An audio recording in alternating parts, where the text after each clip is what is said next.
brand new series coming to the channel, Pokemon Fact or Cap. Here with my boy ASX, getting into episode number 1.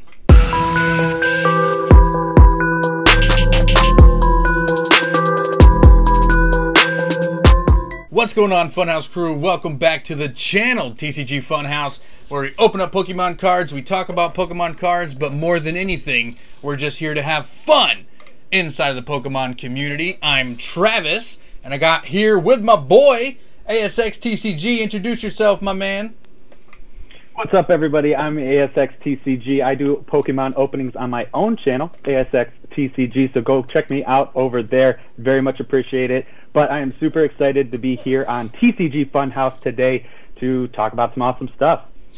That's right. ASX is one of the most, if not the most, underrated Pokemon content creator in the entire community, so make sure you go check him out. The link to his channel will be in the description below. And this is actually going to be a weekly series here on the channel, guys. It's called Pokemon Fact or Cap, where ASX and I are going to be talking about some of the most popular Pokemon theories, fan theories, things like that in the Pokemon area, genre, right? Whatever we want to call this thing. And there's a lot of really cool, unique things that I think are coming down the pipeline, starting with our chat today, which is going to be about switched evolution forms. And you guys know the very popular theory of Venonat and Butterfree being switched, their final evolutionary forms. But there's also another Kanto type Pokemon in there. I got a hair in my eyeball. What's up, guys? What's up? He's saying hello. Ooh. I got a Gyarados and Dragonite is also in there. Like, they kind of look like they should be switched, so we're going to be talking about those. What do you think, ASX? I definitely think so. You know, you look at Gyarados, you look at Magikarp, and then you look at the whole, Dragonite line, and, you just kind of look at them all together. They don't really match up, but, you throw Gyarados over in the Dragonite spot and Dragonite over in the Gyarados spot, and things make a little bit more sense. I agree 100%. If you guys just go to Google Images and just type in Gyarados and Dragonite, it'll be the first things that pop up. And a couple things, like the first that stick out is the color schemes. The color schemes are not even close. Like Magikarp and Dragonite are both orange. Gyarados, Dratini, and Dragonair are all blue. So, like, how did we go from blue Dratini, blue Dragonair to orange Dragonite, and then orange Magikarp to blue Gyarados? You know what I'm saying? Like, does that make any sense, ASX? Yeah, no, and honestly, as a kid, I grew up with the Kanto in the Johto region mainly. So Gyarados and Dragonite are definitely, ones that, I grew up with. And, back then, I didn't really notice it. But, getting back into Pokemon now, it's like, wow, there's a really big difference in the end evolution. But, yeah, these... just like the shape of Gyarados and Dratini and Dragonair just like totally makes sense. They match, right? They literally match. They're the same. 100%. Because it just feels weird going from Dragonair and then Dragonite comes out and sprouts arms and legs and can it has wings and everything. So yeah, I totally think that Gyarados really was supposed to be the end line of Dragonite. Maybe he was supposed to be called Dragonite. Yeah. There's just so many different things that match on Gyarados to Dragonair. The only thing that doesn't really make sense are the heads. So like when I'm looking at the two sprites of Dragonite and Dragonair, they look exactly the same. Dratini, Dragonair, and Dragonite all have the same head. The mouth for Gyarados kind of looks like the mouth for Magikarp, so they kind of go together. So if you just get really dark here for a second, you just chop the head off of Gyarados and put it on a... What? Did I get too... Is that too dark? Is that... No? Okay. No, I think it's pretty cool. I mean, hey. Anyway, you chop off the head of a Gyarados and you sew it onto a Dragonite, and you basically have, the perfect final evolution for a Magikarp. So, and it would still fit the mythos, right? So Magikarp is this weak little fish that... it's like a Japanese legend or something, right? It's like a myth that it's based off of, where it jumps over this waterfall or something and turns into this dragon. You can still have that same story with a Dragonite, because it still is a dragon-type Pokemon. It still is a majestical, mythical-looking Pokemon, and just like a really strong pseudo-legendary. So, in my opinion, I think they were switched, but some of the design features also make me think they weren't, so I'm still on the fence about this. What's your final decision? Do you think they were switched or not? I think you make a really good point about, your dark point there about cutting their heads off and, switching them around. I really think that I might have to do a Photoshop and see that for myself. Do it. But I think you're onto something there. I think you really are onto something there with switching the heads. Yep. Cool. All right, so we also know that there's another line that, in my opinion, unequivocally, undoubtedly were switched during the conception phase of Pokemon when, I'm sure there was all this disorientation, all this mess going around with different artists drawing Pokemon, who's drawing who's drawing what.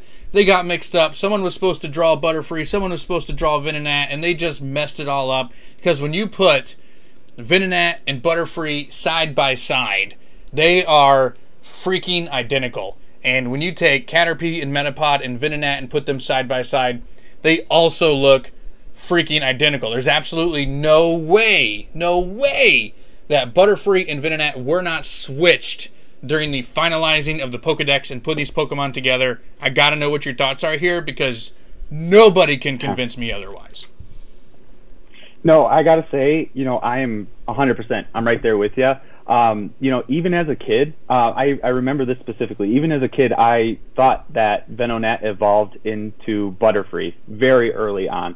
Before I got really big into Pokemon, just because of how they looked.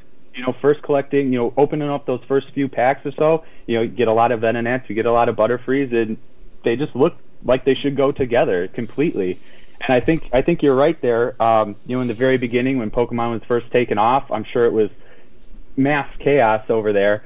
And somebody just looked through the list really quick. Yep, that looks like a Butterfree. Yep, that looks like a Venonat, and it just it totally got switched. I think that's 100% true. Yeah, there's no way you're convincing me otherwise. So, like, the color scheme, Venonat is purple with red eyes and has antennas and has little foot booties, right? And you go over to Butterfree, he's purple, he's got red eyes, he has antennas, and he has little foot booties. Now, when you go down to the other side and you're looking at Caterpie, okay, cool, you got a little centipede, right? Little thing, all right, it's nice. Metapod right. Definitely looks like it came from Caterpie. It's got the same eyes, the same color scheme. And then you look at Venonat, and it looks like a Metapod with wings. It literally looks like a Metapod with wings. It has the same eyes, the same like drowned out yellowish greenish eyes, the same body shape and everything. So like just again, type in Butterfree Venonat into Google Images and take a look at it for yourself. It is not even close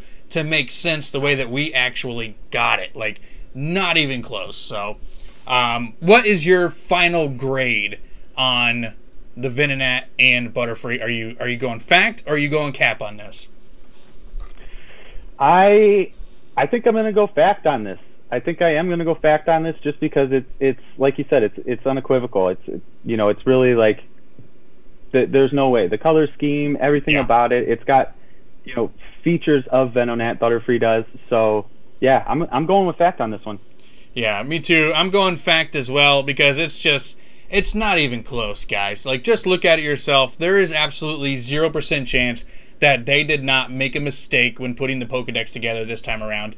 And we did, we kind of gave our grades for Dragonite and Gyarados, but we didn't give the tagline, fact or cap. We got to get used to doing it that way.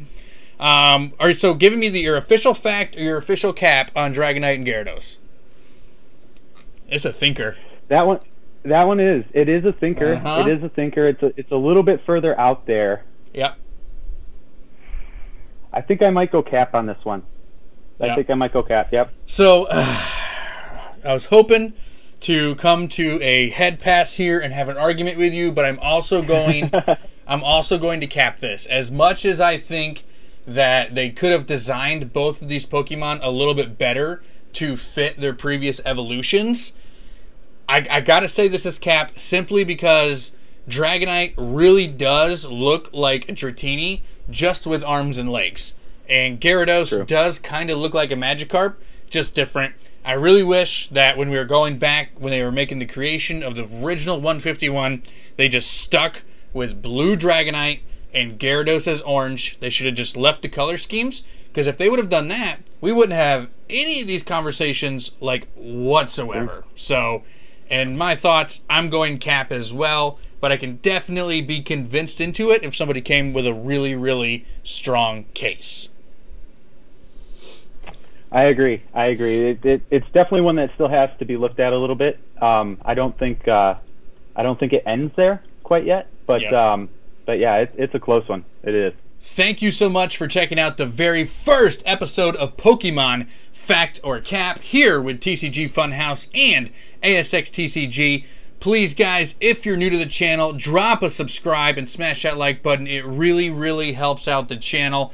Let us know in the comment section, what is the next Pokemon theory that we should talk about?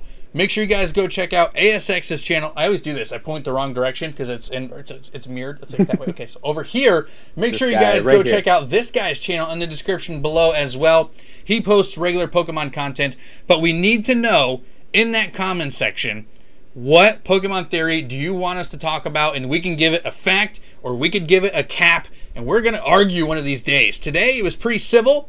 It was our first episode. We agreed on both of these scenarios, but we're going to come to head one of these days, and it's going to get ugly. It is going to get ugly up in here, and I feel sorry for all the ASX fans because you may not see them anymore after that. You know, I'm just going to drop them like a little sack of potatoes, man. What do you got, ASX? What do you got?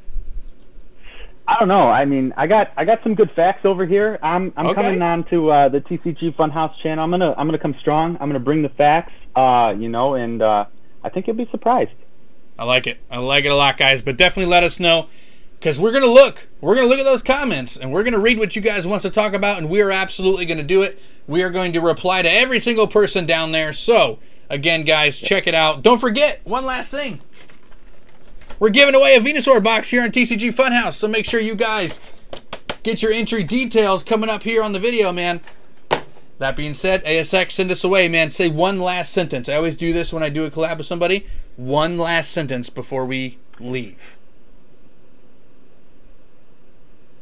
Give us some good theories. We want to debate them well. And, yeah, other than that, peace. I never tell them that I'm going to say that, and they never know what to say.